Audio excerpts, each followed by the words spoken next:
ہم اگر اس کی فزیکل اپیئرنس کے علاوہ اس کی دقتوں کو سمجھنے کی کوشش کریں اور اس کی اناٹومی کے اندر جائیں تو ہمیں ایک چیز بہت اچھے سے سمجھ میں آتی ہے کہ پروردگار عالم نے قرآن حکیم فرقان مجید میں جب کان کا تذکرہ کیا تو وہ آنکھ سے قبل کیا، اس کے پیچھے کچھ وجوہات علماء نے اس کی فزیکل جو اسپیکٹس ہیں اس کے اعتبار سے بیان کی ہیں۔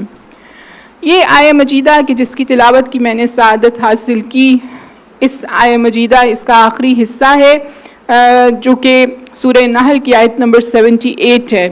اس میں واضح طور پر اس امر کی طرف اشارہ کیا کہ پروردگار نے تمہیں پیدا کیا ماں کے بطن سے جبکہ تم کچھ نہیں جانتے تھے۔ اب جبکہ ہمارے پاس جاننے کے اعتبار سے کوئی نالج نہیں تھا، کوئی علم نہیں تھا، لیکن خدا نے پھر انسان کو تنہا نہیں چھوڑا۔ وہ پروردگار کہ جو انسان کے پیدا ہونے سے پہلے اس کی غذا کا انتظام کرتا ہے، اس کے جسم کی گروتھ کے لیے اہتمام کرتا ہے اور سوچتا ہے، وہی پروردگار انسان کی روح کو گرو کرانے کے لیے بھی اہتمام اور انتظام کرتا ہے۔ اس لیے کہا وَجَعَلَ لَكُمُ السَّمْعَ وَالْأَبْصَارَ وَالْأَفْئِدَةَ، اور پروردگار نے قرار دیا تمہارے لیے کانوں کو، تمہارے لیے آنکھوں کو اور تمہارے لیے دل کو، لَعَلَّكُمْ تَشْكُرُونَ، تاکہ تم شکر ادا کر سکو۔ اب وہ بحث جو میں نے آپ کے سامنے ابتدا میں ادھوری چھوڑی کہ جو سمع ہے، جو کان ہے یا جس سے ہم ہیئرنگ کی خصوصیت حاصل کرتے ہیں، کیونکہ کان کے لیے عربک میں اذن کا لفظ استعمال کیا گیا ہے، لیکن سم یعنی سماعت اور ہیئرنگ، اس کو ابصار سے پہلے کیوں استعمال کیا گیا؟ قرآن میں یہ جو کلمہ ہے سمع والابصار والافئدہ، یہ ریپیٹ ہوا ہے یہ سینٹنس، کچھ اور سورہ مبارکہ میں بھی اس کا ذکر کیا گیا، لیکن سیکوینس سیم ہے، اور سیکوینس سیم ہونے کی ڈفرینٹ وجوہات ہیں۔ جو فزیکل وجہ میں آپ کے سامنے رکھنا چاہتی ہوں وہ یہ کہ کان ڈفرینٹ اینگل سے جو اس حوالے سے اسپیشلسٹ ہیں وہ یہ کہتے ہیں کہ کان 6 اینگلز میں سن سکتا ہے، 6 جہات میں سن سکتا ہے، یہ ساؤنڈ ویوز کو مختلف اینگل سے لے سکتا ہے، اور اس کی جو رینج ہے وہ آنکھ کی نسبت زیادہ ہے، اس کی رینج زیادہ ہے، اس کی وسیع رینج ہے، آپ بہت دور کی آواز کو بھی سن سکتے ہیں، لیکن آنکھ محدود ہے۔ آنکھ دیکھنے کے اعتبار سے آپ صرف کچھ اسپیسیفک اینگلز کے اندر ہی دیکھ سکتے ہیں، آپ اس کو 360 ڈگری کے اندر نہیں دیکھ سکتے ہیں۔ اس کی وجہ یہ ہے کہ سمع کو پہلے استعمال کیا گیا اور ابصار کو بعد میں استعمال کیا گیا۔ اس سے سمجھ میں آتا ہے کہ قرآن ایک زندہ سائنٹیفک میریکل ہے کہ جس کے اندر الفاظ جہاں جہاں پر رکھے گئے ہیں اس کے پیچھے بھی کوئی نہ کوئی خاص وجہ یا لاجک موجود ہے۔ اگر اس کی دوسری وجوہات کو تفسیر کے اعتبار سے دیکھا جائے تو علماء نے کہا کہ کیونکہ انسان پہلے سنتا ہے اور سننے کے اعتبار سے جو چیزیں اس کے دل میں اثر کرتی ہیں ان کا زیادہ، اس کی تعداد زیادہ ہے، اور جو چیزیں وہ دیکھتا ہے اور پھر وہ اس کے دل پر اثر کرتی ہیں اور اس کی زندگی میں تبدیلی لے کر آتی ہیں، ان کی تعداد اس کی نسبت کم ہے۔ اس کا مطلب ہے کہ ہیئرنگ کا جو اگر ہم دیکھیں رول ہے وہ دیکھنے سے زیادہ ہے۔ اسی لیے امام زین العابدین علیہ السلام جب رسالہ حقوق میں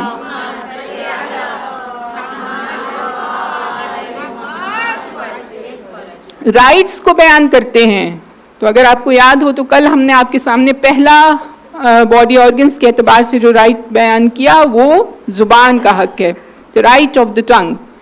جو سیکنڈ رائٹ امام بیان کرتے ہیں وہ کان کا حق ہے یا ہیئرنگ کا حق ہے۔ اس ہیئرنگ کا ہماری زندگی میں کیا رول ہے اور اس کے حوالے سے اس کا کیا رائٹ ہے جس کو ہم نے ادا کرنا ہے، اس کے حوالے سے امام زین العابدین علیہ السلام ارشاد فرماتے ہیں، اس کو میں آپ کے سامنے بیان کروں گی انشاءاللہ، you can see that on the screen۔ وَأَمَّا حَقُّ السَّمْعِ فَتُنْزِيهُ عَنْ سَمَاعِ الْغِيبَةِ وَسَمَاعِهَا لَا يَحِلَّ سَمَاعَهُ۔ کا کان کا یا سماعت کا یا ہیئرنگ کا حق یہ ہے کہ انسان اس کو محفوظ رکھے اس چیز سے سننے کے اعتبار سے جو حلال نہیں ہے، لا یحل، جو حلال نہیں ہے، جس کو سننا انسان کے لیے حرام ہے. اس کے اندر بہت ساری چیزیں شامل ہو سکتی ہیں، جیسے میوزک ہے. میوزک جو خاص طور پر اسپیسیفکلی جو حرام قسم کا میوزک ہے، کیونکہ اس میں حرام اور حلال کی ایک الگ ڈیفینیشن ہے کہ کس حد تک سنا جا سکتا ہے اور کس حد تک نہیں سنا جا سکتا. پروردگار ہمیں توفیق دے تو انشاءاللہ ایک بہت جلد ایک پبلیکیشن آپ کے سامنے آئے گی کہ آپ اس کو انڈرسٹینڈ کر سکیں گے. لیکن بہرحال آج کے لیے کہ وہ چیز جو حلال ہے صرف اس کے لیے اپنے کان کو تیار رکھا جائے اور اس کو پیش کیا جائے، ہر طرح کی چیز کو نہ سنا جائے. لیکن اسپیسیفکلی امام نے ایک چیز کو ہائی لائٹ کیا اور امام نے کہا کہ ان سماع الغیبہ، کہ اس کو محفوظ رکھا جائے بیک بائٹنگ سے. ایک جنرل حرام چیزوں کا ذکر کرنے سے پہلے امام نے بیک بائٹنگ کا ذکر کیا. کل ہم نے اس کے حوالے سے کچھ گفتگو کی. آج ایک اور روایت آپ کے سامنے رکھنا چاہوں گی. رسول گرامی ختمی مرتبت محمد مصطفیٰ صلی اللہ علیہ وآلہ وسلم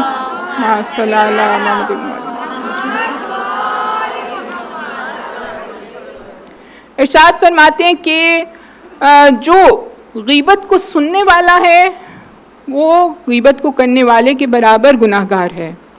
بعض اوقات ہم کہتے ہیں کہ ہم غیبت کر نہیں رہے، لیکن اس محفل میں کیونکہ غیبت ہو رہی ہے تو ہم اس کو سن رہے ہیں. اچھا، اس سچویشن میں کیا کیا جائے؟ اس سچویشن کے اندر روایت کے مطابق ہم جنت اور جہنم کے درمیان کھڑے ہیں. اگر ہم اس بات کو جس کو ہم سن رہے ہیں، کوئی ایسا مسئلہ نہیں ہے کہ جو ہم سولو کرنے کے لیے اس کی نیت سے سن رہے ہیں، ہم کوئی رول پلے کر سکتے ہیں، نہیں، ہم ویسے ہی مزہ لینے کے لیے گوسپس کر رہے ہیں. اگر اس کے اندر ہم خاموش رہتے ہیں تو جہنم کا راستہ ہے. لیکن اگر جس کے بارے میں وہ بات کی جا رہی ہے ہم اس کا دفاع کرتے ہیں، اس کو ڈیفینڈ کرتے ہیں، تو اس کے حوالے سے رسول گرامی ختمی مرتبت محمد مصطفیٰ صلی اللہ علیہ وآلہ وسلم ارشاد فرماتے ہیں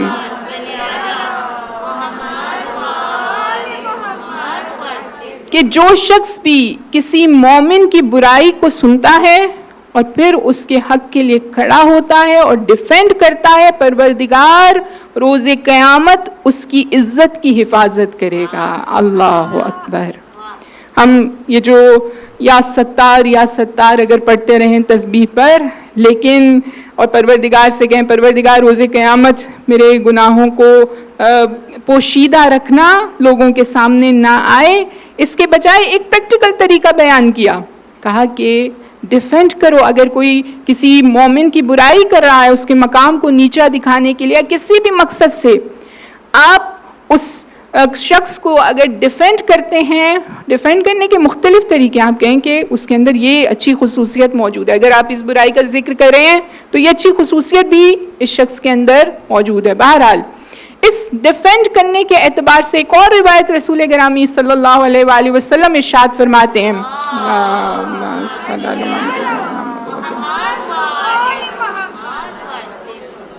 آپ فرماتے ہیں کہ اگر کوئی شخص کسی مومن کا دفاع کرتا ہے اس کی غیر موجودگی میں ہونے والی غیبت پر، تو پروردگار عالم اسے جہنم کی آگ سے محفوظ ہونے کا پروانہ عطا کر دیتا ہے. اللہ اکبر. It seems like a very small deed، لیکن اس کے کتنے زیادہ امپیکٹ ہیں ہمیں اس بات کا اندازہ نہیں ہے. کیونکہ ایک مومن کی رسپیکٹ، ایک مومن کی عزت، ایک مومن کا مقام، ایک مومن کا سٹیٹس پروردگار کے نزدیک خانہ کعبہ سے زیادہ اس کا احترام ہے، روایات میں بیان کیا گیا. بس یہاں پر ایک اور چیز، میں اپنے کان کو، ایک جو غیبت کا اسپیکٹ ہے وہ اپنی جگہ پر، لیکن کان کو مجھے کن مقاصد کے لیے استعمال کرنا ہے؟ اگر مجھے حرام کے لیے روکنا ہے تو قرآن کی تلاوت سننے کے لیے استعمال کرنا ہے، اچھی علم اور مفید گفتگو سننے کے لیے استعمال کرنا ہے، مجھے اچھا مشورہ، اچھی ایڈوائس کی ہمیشہ ضرورت رہتی ہے، اس ایڈوائس کو سننے کے لیے اپنے آپ کو تیار کرنا ہے. یہاں پر ایک بہت ہی اہم مطلب کہ جس کو سمجھنا ضروری ہے. بعض اوقات انسان کسی سے ایڈوائز لینے جاتا ہے اور وہ جواب سننا چاہتا ہے جو وہ چاہتا ہے.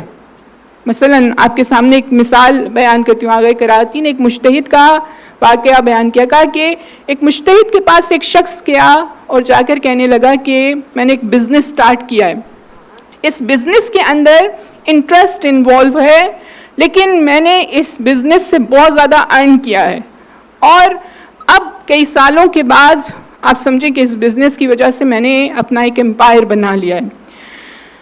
انہوں نے کہا حرام ہے, تم اس کو ختم کرو اور اس مال کو پاک کرو, پاکیزہ کرو.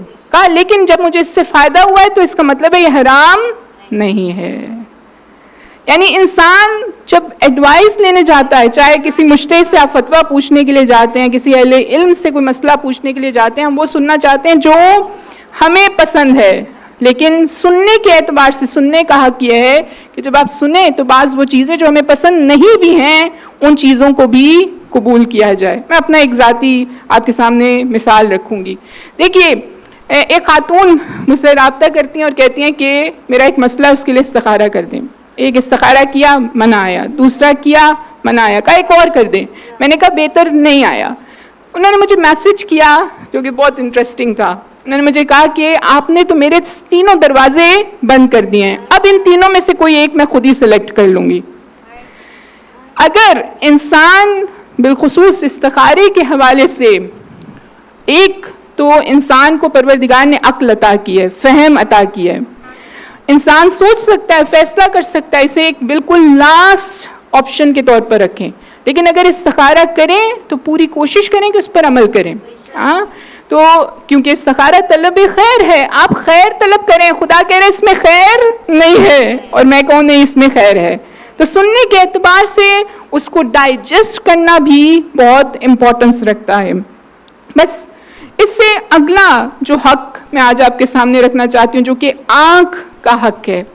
اس آنکھ کے حق کو the right of eyes امام اس طرح سے بیان کرتے ہیں, وَأَمَّا حَقُّ بَصَرِكَ أَن تَغْمِزَهُ عَمَّا لَا يَحِلُّ لَكَ وَتَعْتَبِرُ بِالنَّظَرِ بِهِ. اور آنکھ کا حق تم پر یہ ہے کہ اس کو بند کر لو. کہاں پر بند کر لو؟ کیونکہ آنکھ, مولا مجھے تو آنکھ دی گئی کہ میں دیکھوں. کہا نہیں, ان تغمزہ, اس کو بند کر لو. کہا کہاں پر بند کر لو؟ کہا جہاں پر تمہیں کوئی حرام منظر نظر آ رہا ہے ادھر اپنی آنکھ کو بند کر لو. پھر میں کس لیے اپنی آنکھ کو استعمال کروں؟ تو امام نے کہا وَتَعْتَبِرُوا بِالنَّظَرِ بِهِ, اور اپنی نظر کے ذریعے سے عبرت حاصل کرو. جو مناظر ہمیں زندگی کے اندر امیر المومنین مشکل کشائے عالمین سید الوسیین ارشاد فرماتے ہیں, آپ کہتے ہیں کہ دنیا عبرتوں سے بھری پڑی ہے. اس میں کتنے ہیٹس ہیں, کتنے لیسنس ہیں, لیکن اس کے باوجود ہم ان لیسنس کو لینے کے لیے کہا ان عبرتوں کو حاصل کرنے والے بہت کم ہیں. تو یہ آنکھیں پروردگار نے کس مقصد کے لیے خلق کی ہیں, اس مقصد کو قرآن حکیم فرقان مجید سے سمجھنے کی کوشش کریں گے, اور پھر یہ سمجھنے کی کوشش کریں گے کہ مجھے کہاں پر اپنی آنکھوں کو بند کرنا ہے. قرآن بہت ہی خوبصورت انداز میں جب دیکھنے کی بات کرتا ہے تو کچھ مطالب کو بیان کرتا ہے جس کے بارے میں شاید ہم نہیں سوچتے ہوں گے. آج باب الحوائج جناب علی اصغر کے صدقے سے اس نگاہ کے مفہوم کو سمجھنے کی کوشش کریں گے. ایک مقصد جو دیکھنے کا پروردگار نے قرآن میں بیان کیا, کہا فَيَنْظُرِ الْإِنسَانَ إِلَىٰ طَعَامِهِ, کہا انسان کو چاہیے کہ وہ اپنے کھانے کی طرف نگاہ کرے. تفسیر نور یہ کہتی ہے کہ کھانے کی طرف نگاہ کرنے کے مختلف فوائد ہیں. ایک فائدہ یہ ہے کہ مجھے پتا ہو کہ میں حلال کھا رہی ہوں یا نہیں کھا رہی. کہا اس کے علاوہ ہائیجین کے اسپیکٹ سے بھی کھانے کو دیکھ کر کھانا ضروری ہے کہ آپ اس کی طرف نگاہ کریں اس کے بعد کھانے کو کھائیں. کہا اس کے علاوہ اس کے اندر اللہ کو پہچاننے کا طریقہ موجود ہے. وہ خداوند متعال جس نے ایک غذا کو ترش بنایا, ساور بنایا, ایک کو میٹھا بنایا, سویٹ بنایا, ایک کو ان کے درمیان قرار دیا, ایک کو پروردگار نے ایک ایسے انداز میں بنایا کہ اس کا ٹیسٹ باقی تمام کی تمام چیزوں کے ٹیسٹ سے مختلف ہے. یہ تمام کی تمام، چاہے ہم ویجیٹیبل یا فروٹ کی یا تمام کے تمام میٹ کی بات کرتے ہیں، ہر ایک کی خلقت کے اندر پروردگار نے راز کو قرار دیا ہے. اسی لیے علماء برحق یہ کہتے ہیں کہ بعض علماء کا طریقہ کار یہ تھا، بالخصوص علامہ طباطبائی کے حوالے سے بیان کیا گیا کہ جب بھی آپ کے سامنے سیب آتا تھا تو آپ اس کو سنتے تھے، اللہ کا شکر ادا کرتے تھے اور پھر اس کو تناول کرتے تھے.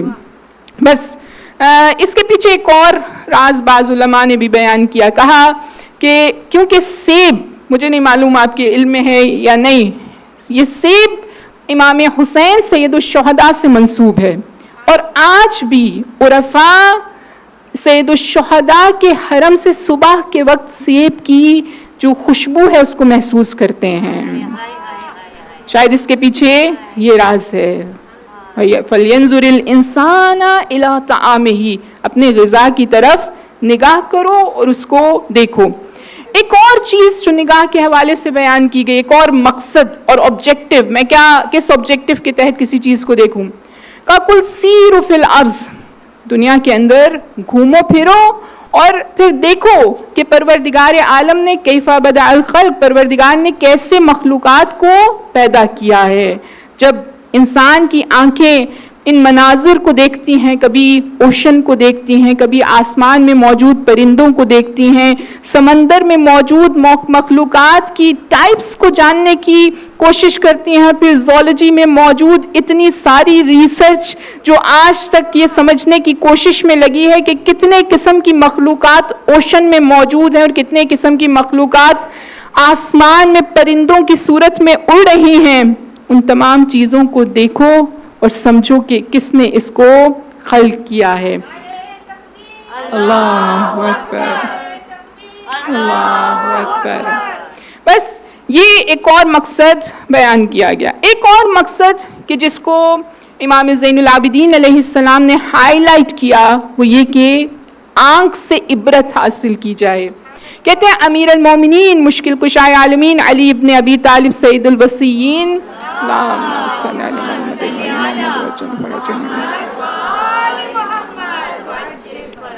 مدائن کے سفر پر تھے. اس مقام پر پہنچے جہاں پر کسرا کے بڑے بڑے محل موجود تھے ایک وقت میں.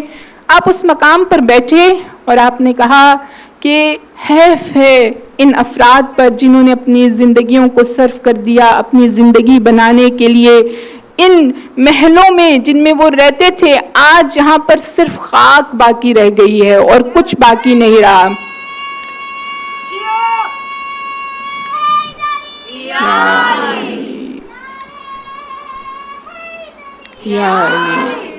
بس پھر اس کے بعد امام نے اشارہ کیا ان آیات مجیدہ کی طرف جس کے صرف مفہوم کو آپ کے سامنے رکھوں گی. امام نے کہا کیا یہ لوگ یہ جانتے کہ جو قرآن میں بیان کیا گیا کہ وہ لوگ کہ جنہوں نے اپنے لیے بہشتوں کو بنانے کی اس دنیا میں کوشش کی، بڑے بڑے محلوں میں رہتے تھے، بہت سے باغات تھے، بہت سے چشمے تھے جن کو تیار کیا.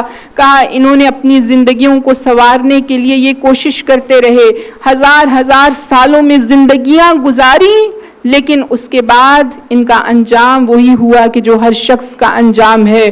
لیکن یہ افراد اپنے ساتھ کچھ بھی نہیں لے کر جا سکے. اور وہ آیات مجیدہ آخر میں جس مطلب کو بیان کرتی ہیں وہ یہ کہ نہ تو ان کے مرنے پر وہ جو اپنے پیلس اور اپنے پاس موجود طاقتوں پر ناز کرتے تھے، ان افراد کے بارے میں قرآن کیا کہتا ہے؟ کہا کہ نہ تو ان کے مرنے پر زمین روئی نہ ہی آسمان نے ان کے مرنے پر گریا کیا. کیا اس سے بڑی اور کوئی عبرت ہو سکتی ہے کہ یہ تمام افراد جو اس پوری کائنات میں اپنے آپ کو مالک سمجھتے رہے، جب یہ واپس گئے تو ان کو پتہ چلا کہ جو سب کچھ تھا یہ سب کچھ امانتاً ان کو عطا کیا گیا تھا.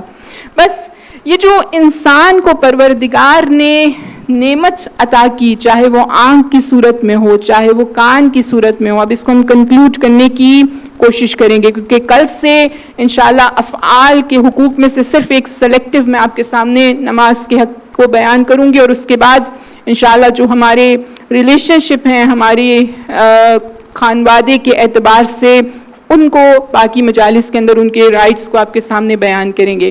اس کی کنکلوژن کو اگر آپ سمجھنے کی کوشش کریں تو آپ کو سمجھ میں آئے گا کہ پروردگار نے، چاہے میں آنکھ کی بات کروں، چاہے میں کان کی بات کروں یا زبان کی بات کروں، خدا نے اسے خاص مقصد کے ساتھ بنایا ہے، اور اس مقصد کو حاصل کرنے کے لیے جن افراد نے اپنی زندگیوں کو صرف کیا وہ کسی مقام پر پہنچ گئے، اور ان افراد نے کہ جنہوں نے اچھا سنا اور اچھا دیکھا، ان افراد نے ہی کسی خاص مقصد کو حاصل کیا۔ یہ جو اچھا دیکھنا ہے یہ بھی بہت امپورٹنس رکھتا ہے۔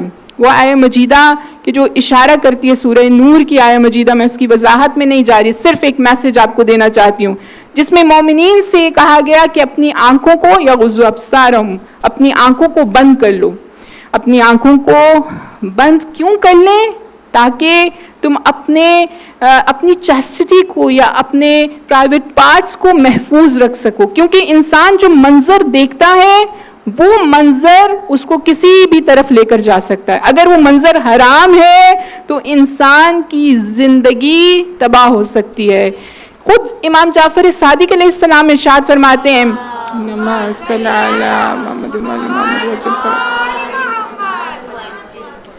کہ نگاہ شیطان کے تیروں میں سے ایک ایروز میں سے ایک ایرو ہے، اور یہ ایرو جو ہے یہ ایک لمحے کی غفلت انسان کو ساری زندگی کی مصیبت میں ڈال سکتی ہے۔ جو نگاہ ہے، جس نگاہ سے مجھے امام مہدی کا دیدار کرنا ہے، اس کو پاک رکھنا بہت ضروری ہے، کیونکہ جب یہ نگاہ پاک ہوگی تو میں اپنی فیلنگز اور اپنی ایموشنز کو کنٹرول کر سکوں گی، لیکن اگر یہ نگاہ پاک نہیں ہوگی تو ہم ان ایموشنز کو کنٹرول نہیں کر سکتے ہیں۔ آگے دانشمند کہ جو ایران کے ایک بہت بڑے اسکالر ہیں اور اوریٹر ہیں، وہ کہتے ہیں ایک مرتبہ ایک جوان میرے پاس آیا اور اس نے آ کر مجھ سے سوال کیا۔ یہ مسئلہ کسی بھی ایج گروپ کے افراد کے ساتھ ہو سکتا ہے، لیکن بالخصوص یوتھ کو اس مسئلے کو سمجھنے کی ضرورت ہے، اور یہ بہت خوبصورت جواب ہے جو ہم سب کو سمجھنے کی ضرورت ہے۔ کہ وہ جوان میرے پاس آیا اور آ کر کہنے لگا کہ میں بہت نیک اعمال کرتا ہوں، مجلس میں جاتا ہوں، بہت سی جگہ پر والنٹیئر کرتا ہوں، عبادت کرتا ہوں، لیکن میں اپنی آنکھوں پر کنٹرول نہیں کر سکتا۔ کچھ مناظر میں ایسے دیکھتا ہوں کہ جو حرام مناظر ہیں، اور میں جانتا ہوں نامحرم کو دیکھنے کے اعتبار سے میں اپنے آپ پر کنٹرول نہیں کر سکتا۔ تو آغا دانشمند نے ایک بہت ہی خوبصورت جواب دیا۔ دیکھیے، جو چیز بہت ضروری ہے اس سے پہلے کہ ہم اس مسئلے کے حل کو بیان کریں، وہ یہ کہ ایک جوان کو اپنے ایسے مسئلوں کو اپنے دل میں نہیں رکھنا چاہیے، بیان کرنا چاہیے۔ یہ ایک جوان کی ذمہ داری ہے، لیکن ایک بزرگ کی ذمہ داری یہ ہے کہ جب وہ کوئی ایسا مسئلہ بیان کرے تو اس کو جج نہ کیا جائے اور اس کے اس مسئلے کو سمجھا جائے، کیونکہ یہ ایموشنلی، فزیکلی انسان ایسے ادوار سے گزرتا ہے، اور وہ اگر اپنے مسئلے کو آپ سے بیان نہیں کریں گے تو وہ مسئلے شاید وہ جا کر اپنے کچھ ایسے دوستوں سے بیان کریں جو ان کی غلط راستے کی طرف رہنمائی کر دیں۔ یہ بہت ضروری ہے۔ آغا دانشمند نے کہا کہ دیکھو، آج تک کیونکہ تم نے اس عمل کو انجام دینے کا مزہ چکھا ہے، ٹھیک ہے، بے شک وہ حرام عمل ہے، لیکن کیونکہ you find it tempting اس لیے تم اس کو کر رہے ہو، لیکن اس کام کو چھوڑنے کا مزہ نہیں چکھا ہے۔ جس دن تم نے اس کام کو چھوڑنے کا مزہ چکھا تو پھر تمہیں سمجھ میں آئے گا کہ اس کا مزہ اس سے کہیں زیادہ ہے۔ کہ اس آنکھ سے، اس نگاہ سے کسی حرام منظر کو دیکھ کر شاید کچھ وقت کے لیے تمہیں اچھا محسوس ہو، لیکن بعد میں تمہارے اندر ایک وہ گلٹ فیلنگ موجود ہوگی، وہی نفس لوامہ، سیلف بلیمنگ سول آپ کو کہتا رہے گا کہ یہ کام ٹھیک نہیں تھا، کہ وہ تکلیف تمہارے اندر رہے گی۔ کہ لیکن اگر میں تمہیں صرف یہ ایڈوائز دیتا ہوں، تم اس کو ایک مرتبہ چھوڑنے کا مزہ چکھنے کی کوشش کرو۔ کہ وہ کیا مزہ ہے؟ کہ وہ مزہ یہ ہے کہ جب تم اس کو چھوڑو گے تو تم اپنے ذہن میں یہ نیت کرو گے کہ میں نے اپنی ان آنکھوں کو امام مہدی کے لیے محفوظ کر لیا ہے، میں نے اپنی ان آنکھوں کو اس منظر کو دیکھنے کے لیے محفوظ کر لیا ہے۔ دوسرے الفاظ میں کہ جب امام مہدی اجل اللہ تعالی فرجہ الشریف خانہ کعبہ کی دیوار کے پاس محمد کھڑے ہو کر کہیں گے وَقُلْ جَاءَ الْحَقُّ وَزَّهَقَ الْبَاطِلُ إِنَّ الْبَاطِلَ كَانَ زَهُوقًا. تو یہ سوچو کہ کہیں میں باطل کی کیٹیگری میں تو نہیں آ رہا. اس منظر کو دیکھنے کے لیے میں اپنے آپ کو محفوظ کر رہا ہوں. کہا ایک مرتبہ ایسے کر کے دیکھو یا امام یا امام. کہا ایک مرتبہ ایسے کر کے دیکھو پھر تمہیں سمجھ میں آئے گا کہ آہستہ آہستہ اس کا مزہ بڑھتا چلا جائے گا. 40 ڈیز تک پریکٹس کیجئے. اس 40 ڈیز کی پریکٹس دانش مند وہ کہتے ہیں کہ میں اس بات کی گارنٹی دیتا ہوں کہ اگر 40 دن تک تم نے اپنی آنکھوں کو پاک کر لیا تو پھر تمہیں مزہ آنے لگے گا, عبادت کا مزہ آنے لگے گا. کہا یہ احساس ہی کافی ہوگا کہ میں نے اس عمل کو امام کے لیے چھوڑا ہے اور امام کے چہرے پر اس عمل کو چھوڑنے کے نتیجے میں ایک مسکراہٹ آ گئی ہے. اللہ اکبر. بس عزیزان گرامی قدر, یہ جو پروردگار نے ہمیں اعضائے بدن عطا کیے ہیں ان کو استعمال کرنے کے طریقے کو سمجھنے کے لیے کربلا میں بغیر سن و سال کے ہمارے پاس مثالیں موجود ہیں. یہ جس عظیم شخصیت کی آج ہم بارگاہ میں بیٹھے ہیں, جن کی ہم محفل میں بیٹھے ہیں, انہوں نے بتایا کہ کان کو استعمال کیسے کیا جاتا ہے. جب امام وقت یہ اعلان کریں اور کہیں کوئی ہے جو میری مدد کے لیے آ سکے, تو سب سے پہلے اس صدائے استغاثہ پر اگر کوئی ناصر بن کر جائے تو وہ علی اصغر ہونا چاہیے. یہ ہے the right of hearing کہ جس کے حق کو جناب علی اصغر نے ادا کیا. اور پھر اس کے بعد اپنی آنکھوں کے ذریعے سے آپ دیکھیے اس کے پیچھے کیونکہ اس محفل میں کچھ بہت ہی چنیدہ مجالس بڑوں کی ہوتی ہیں اور ہمیں بہت کم موقع ملتا ہے اس سے استفادہ کرنے کا, تو اس کو جب میں اس موضوع کو اور اس محفل کو سوچ رہی تھی تو میرے ذہن میں ایک بات آ رہی تھی کہ جناب علی اصغر نے جب اپنے کان کو صحیح طرح سے استعمال کیا اور اس صدائے استغاثہ کا جواب دیا تو نتیجے میں پروردگار نے ان کی آنکھوں کو امام وقت کی زیارت کروا دی. اب علی اصغر حسین کی آغوش میں ہیں اور حسین کے ناصر بن گئے ہیں. اور پھر اب زبان کے استعمال کا وقت آیا ہے. اب جب میدان میں پہنچے ہیں تو زبان کے استعمال کے لیے بعض اوقات میں نے آپ سے کہا کہ حقوق میں جب ہم بات کرتے ہیں تو بعض اوقات سائلنس سے بڑا جواب اور کوئی نہیں ہوتا ہے. اس معصوم نے جو عمل انجام دیا ہے اس مقام پر پہنچ کر اپنے سکوت کے ذریعے سے باطل کی بہت بڑی بڑی تقریروں کے تمام جواب دے دیے اور اپنی مسکراہٹ کے ذریعے سے بتایا کہ امام وقت کی نصرت کیسے کی جا سکتی ہے. بس لیکن افسوس اس امر پر کہ افراد اس معتبر چہرے کی روشنی کو نہ پہچان سکے.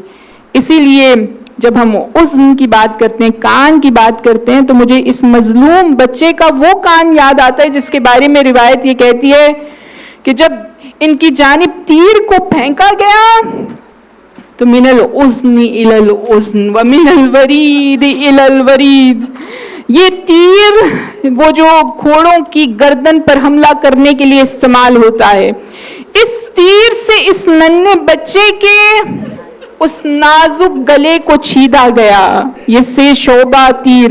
آپ نے کبھی 6 مہینے کے بچے کی گردن دیکھی ہے؟ اگر آپ نے دیکھی ہے تو آپ کو سمجھ میں آئے گا کہ وہ جو عام تیر بھی استعمال کیا جاتا ہے جنگ میں, اس کے لیے بھی وہ گردن بہت چھوٹی ہے, لیکن یہ تو